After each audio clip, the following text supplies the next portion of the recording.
కేసీఆర్ కు బహిరంగ లేఖ రాసిన తరువాత ఎంపీ మల్లు రవి మీడియాతో మాట్లాడుతున్నారు. ఇప్పుడు లైవ్ చూద్దాం. కేటీఆర్ గారు, హరీష్ రావు గారు ప్రతిరోజు వ్యతిరేకంగా స్టేట్మెంట్ ఇస్తున్నారు. ఇది కాకుండా మూసీ ప్యూరిఫికేషన్ కార్యక్రమానికి కూడా కేసీఆర్ గారు చైనా పర్యటన పోయినప్పుడు చెప్పాడు. చైనాలో ఏ రకంగా అక్కడ ఒక నదిని ప్యూరిఫై చేసి అక్కడ ప్రజలకి మంచిగా ఆ నదీ పరివాహక ప్రాంతాన్ని అంతా అభివృద్ధి చేశారో ఆ రకంగానే చేస్తానని చైనా స్టేట్మెంట్ ఇచ్చారు.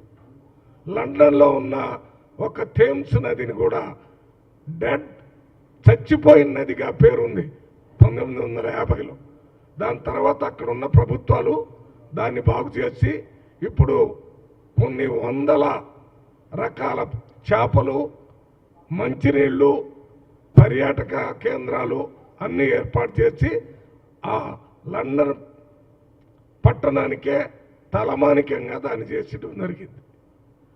అదే రకంగా ఇంకా 2-3 అంతర్జాతీయ నగరాల్లో ఉన్నటువంటి వాటిని కూడా బాగు చేయటం జరిగింది.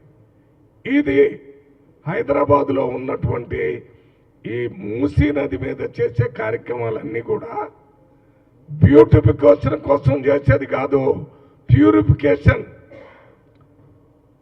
అత్యంత దుర్గంధంతో ఆ నీళ్ళన్నీ కలుషితమయ్యి ఆ చుట్టుపక్కల ఉన్న ప్రజల ఆరోగ్యాన్ని నిరంతరం చెడగొడుతున్నటువంటి ఆ ప్రాంతాన్ని సరిచేయాల్సిన అవసరం ఉంది. మూసీ నదిలో ఉన్న ఈ దుర్గంధం వల్ల దోమలు విపరీతంగా పెరిగి మొత్తం హైదరాబాద్లో మలేరియా, డెంగ్యూ జబ్బులు విపరీతంగా వచ్చే విధంగా ఉంది. అంతేకాకుండా ఈ మూసీ నది నీళ్లు భూమిలో ఇంకటం వల్ల దాని ద్వారా మళ్ళీ వేరే దగ్గర ఉన్న నీళ్లు, బోర్లో ఉన్న నీళ్లు తీసుకోవటం వల్ల ప్రజలకి కమ్యూనికల్ డిసీజెస్ వస్తున్నాయి. వీటన్నిటి తప్పనిసరిగా బాగు చేయాల్సిన అవసరం ఉంది. అందువలనే రాష్ట్ర ముఖ్యమంత్రి, కాంగ్రెస్ పార్టీ ముఖ్యమంత్రి రేవంత్ రెడ్డి గారు ఇది ఎంతో ఖర్చుతో కూడుకున్నటువంటి ప్రాజెక్ట్ అయినప్పటికీ ఇది చేయటానికి కావలసిన కాగితం మీద పనులన్నీ మాజీ ముఖ్యమంత్రి గారే చేశారు. అప్పుడే కమిటీలను కూడా వేశారు. ఎంత ఖర్చు అవుతుందో కూడా ఎస్టిమేట్ చేశారు. కానీ పని జరగలేదు, మొదలు పెట్టలేదు. ఆ కారణాలు ఏంటో ప్రజలందరికీ తెలుసు, వారికి కూడా తెలుసు. అయితే ఇప్పుడు రాష్ట్రానికి వచ్చేటటువంటి నెలవారీ ఇన్కము 18,500 కోట్లు మాత్రమే. దాంట్లో 6,000 కోట్లు ప్రభుత్వ ఉద్యోగాలకు జీతాలు ఇస్తున్నారు. 6,000 కోట్లు కేసీఆర్ గారు ప్రభుత్వం 10 సంవత్సరాల్లో చేసిన 7 లక్షల కోట్ల రూపాయలకి వాయిదాలకి ఇంట్రెస్ట్కి కట్టడానికి ఇంకొక 6,000 కోట్లు ఇస్తున్నారు. మొన్న ఎన్నికల ముందు ఇచ్చినటువంటి 6 గ్యారంటీల్లో 5 గ్యారంటీలు అమలు చేస్తుంటే దానికి నెలకి 3,000 కోట్లు ఖర్చు అవుతున్నాయి. ఇక మిగిలేది 2-3 వేల కోట్లే. అయినా డబ్బులు లేకపోయినా ఈ మూసీ ప్యూరిఫికేషన్ ప్రాజెక్టుని, హైడ్రా ప్రాజెక్టుని తీసుకొని హైదరాబాద్ పట్టణాన్ని ప్రపంచ స్థాయి పట్టణంగా నిలబెట్టడానికి కావలసిన పనులు చేయటం కోసమే రేవంత్ రెడ్డి గారు ఈ కార్యక్రమం చేస్తున్నారు. వీటికి ప్రత్యేకంగా నిధులు సమకూర్చుకోవడానికి వరల్డ్ బ్యాంక్ కానీ ఇతర దగ్గర నుంచి తీసుకొని వచ్చి దీన్ని ప్యూరిఫై చేయాలని అక్కడ హైడ్రాని తీసుకోవాలని చేస్తున్నారు. ఈ హైడ్రా పనులన్నీ కూడా 33 జిల్లాల్లో ఉన్నటువంటి వాళ్ళు, ఈ హైదరాబాద్ వాళ్ళు, సికింద్రాబాద్ కాకుండా 31 జిల్లాల నుంచి ప్రజలందరూ కూడా హైడ్రా మా దగ్గర కూడా పంపించి మా దగ్గర ఉన్నటువంటి చెరువులు, కుంటల్లో ఆక్యుపై చేసిన వాటన్నింటినీ తీసేయాలని పెద్ద ఎత్తున రిప్రజెంటేషన్ ప్రభుత్వం దగ్గరకు వస్తుంది. ఇది వాస్తవం. ఇది జరుగుతున్నటువంటి పరిస్థితులు. ఈ చేసేటప్పుడు మున్సిపల్ అడ్మినిస్ట్రేషన్ సంబంధించిన ప్రిన్సిపల్ సెక్రటరీ దానకిషోర్ గారు 2-3 సార్లు ఇంటర్వ్యూ ఇచ్చారు. అక్కడ ఉన్నటువంటి పేద ప్రజల్ని పక్కకు తొలగించేటప్పుడు వాళ్ళకి 2 గదుల ఇండ్లు ఇచ్చి వారి చేతిలో తాళం చేతులు ఇచ్చి అక్కడ పంపించి మారుస్తున్నారు. కొంతమందికి దొరకకుండా పోవచ్చు. వారిని కూడా మాట్లాడటానికి కావలసిన ప్రభుత్వ యంత్రాంగం అంతా పనిచేస్తుంది. హెల్ప్ డెస్క్లు పెట్టారు. ప్రజలకి హెల్ప్ చేయటం కోసం డెస్కులు ప్రత్యేకంగా ఏర్పాటు చేశారు.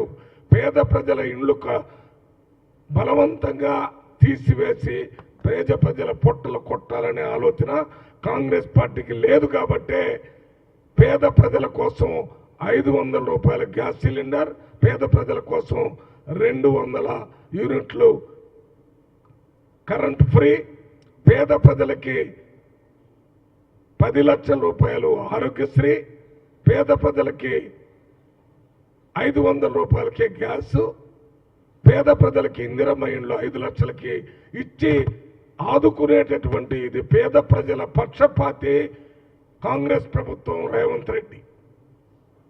దీన్ని మొదలుపెట్టి మీరు పేద ప్రజలకు వ్యతిరేకం, లేకపోతే ప్రజల ఇళ్లను మీరు కూల్చేస్తున్నారు, కట్టేస్తున్నారు.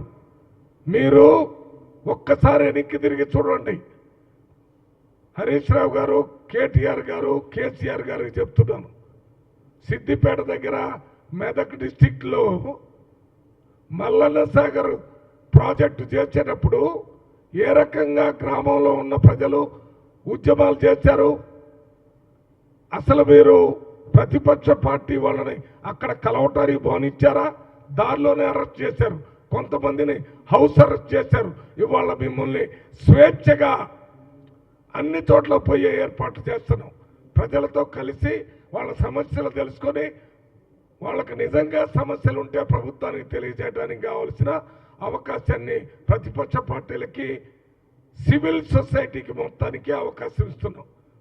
అయినా మీరు ప్రజల్ని రోజు రెచ్చగొట్టే స్టేట్మెంట్స్, ముఖ్యమంత్రి గారు 5 గ్యారంటీల్లో 6 గ్యారంటీల్లో 5 గ్యారంటీలు అమలు చేస్తుంటే ముఖ్యమంత్రి మోసగాడు రేవంత్ రెడ్డి గారు అమలు చేయటం లేదని చెప్తున్నారు. ఉచిత బస్ సర్వీసు మహిళలందరూ తిరుగుతున్నది ఏ మహిళను అడిగినా చెప్తారు. ఎక్కడ 10 లక్షలు ఇస్తున్నారో లేదో అడిగితే లెక్కల అంకెలు రెడీగా ఉన్నాయి. నేను ఇప్పుడు చెప్పినట్టుగా 500 రూపాయల గ్యాస్ సిలిండర్ ఇస్తున్నారు, 200 యూనిట్స్ ఇచ్చేస్తున్నారు. అదే రకంగా 5 లక్షలకే ఇందిరమ్మ ఇళ్ళు ఇచ్చే కార్యక్రమాన్ని తీసుకున్నాం.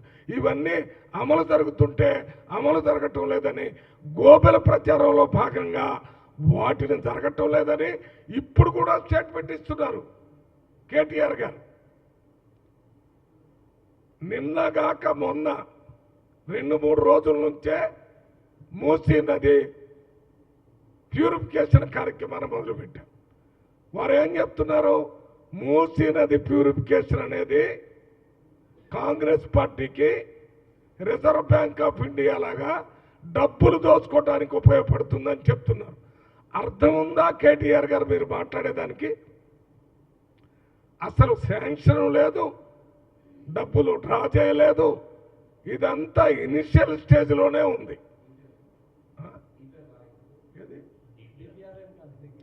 అన్ని చేయాల్సినవి మేము అనేక రకాల సర్వేలు చేసాం. త్వరలో అవన్నీ మీ ముందు పెడతాం. అయినా డబ్బులు తిన్నారు, డబ్బులు తీసుకుంటున్నారు అని చెప్తున్నారంటే మీరు కాళేశ్వరంలో, ఇతర ఇరిగేషన్ ప్రాజెక్టులో, పాలమూరు రంగారెడ్డిలో ఈ ప్రాజెక్టులో పెద్ద ఎత్తున డబ్బులు మీరు తీసుకొని ప్రాజెక్టులని నాసిరకంగా కట్టడం వల్ల మీరు ప్రభుత్వంలో ఉన్నప్పుడే గండిపడిపోయే పరిస్థితి వచ్చింది. కాళేశ్వరం పగుళ్ళు పగిలి అని అంతా చూపించారు. డ్యామ్ సేఫ్టీ కమిటీ వాళ్ళు సెంట్రల్ గవర్నమెంట్ నుంచి వచ్చి ఆ నీళ్ళన్నీ కింద కొదలమని చెప్పారు. ఆ బ్రిడ్జి మీద వెహికల్స్ నడవకూడదని చెప్పారు. మీరే నీళ్లు వదిలేరు, మీరే వెహికల్స్ నడవకుండా చేశారు. అప్పుడు మీరు చేసినటువంటి నియంతృత్వ కట్టడం వల్లనే జరిగింది. ఈఎన్సీ గారు చెప్తే ఏం లేదు, చీఫ్ ఇంజనీర్ చెప్తే ఏం లేదు, కేసీఆర్ గారు ఏం చెప్తేది. ఆ రకంగా చేయటం వల్ల నాసిరకంగా ఏర్పడ్డాయి. ఇప్పుడు మేము మూసీ నదిలో ఇంకా గోడలు కట్టలేదు, అక్కడ కావలసినటువంటి ఇతర పనులు ఏమీ మొదలే పెట్టలేదు. డబ్బులు తింటున్నారు అని చెప్తే ఏమనుకుంటున్నారు మీరు ప్రజల్ని? ఎస్, పేద ప్రజలు అక్కడ ఉన్న ఇళ్లను తొలగించేటప్పుడు ఇబ్బంది పడుతున్నారు. వాళ్ళ గురించి మేము మాట్లాడుతున్నాం, అధికారులు పంపిస్తున్నాం, పొలిటికల్గా మినిస్టర్స్ మాట్లాడుతున్నారు. మా పిసిసి అధ్యక్షుడు తెచ్చారా? మా పిసిసి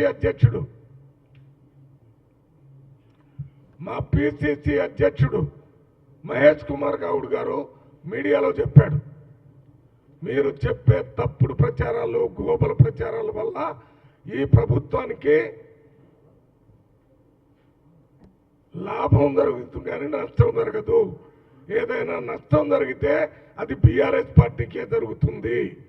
అందువలనే ఈరోజు నేను ఈ విషయాలన్నీ తెలియజేస్తూ వీటిని తీవ్రంగా ఈ ఆరోపణలు ఖండిస్తూ నిన్న రాహుల్ గాంధీ గారికి లెటర్ రాసినటువంటి హరీష్ రావు గారికి, కేటీఆర్ గారి విషయాలన్నిటినీ తెలియజేస్తూ ఇప్పుడు నేను చెప్పిన వాటన్నిటినీ తెలియజేస్తూ మాజీ ముఖ్యమంత్రి హరీష్ రావు గారు, కేసీఆర్ గారు, చంద్రశేఖరరావు గారికి లెటర్ రాశాను. మీరే కదా ఇవన్నీ కావాలా, చెయ్యాలా, ఏం చేయాలని అని చెప్పారు. మీరెందుకు మౌనంగా ఉన్నారు? ఇంత జరుగుతుంటే, మీరు నిజంగా ఈ హైడ్రా వల్ల నష్టం జరుగుతుంటే మీరు leader of opposition in Telangana assembly మీరు మాట్లాడాలి. మీరు బీఆర్ఎస్ పార్టీ అధ్యక్షులు మీరు మాట్లాడాలి. మీరు ఎందుకు మాట్లాడడం లేదు హైడ్రా మీద? హైడ్రాలో ఏదైనా పొరపాటు జరిగితే ఒక బాధ్యత కలిగిన ప్రతిపక్షంగా కన్స్ట్రక్టివ్ ఐడియాలు ఇవ్వండి. ఏమైనా పొరపాటు జరిగితే చెప్పండి. ప్రభుత్వం తప్పులు చేస్తే ఎత్తి చూపడానికే ప్రతిపక్షం ఉంది. ప్రతిపక్ష హోదా ఎందుకు ఇచ్చారు కేసీఆర్ గారికి? ఆయన క్యాబినెట్ ర్యాంక్ ఇచ్చారు, క్యాబినెట్ మినిస్టర్కి ఉన్న సౌకర్యాలన్నీ ఇచ్చారు. ఎందుకు ఇచ్చారు? మౌనంగా మీరు మీ ఫామ్ హౌస్లో ఉండటానికి కాదు, ప్రజల తరపున మాట్లాడటం.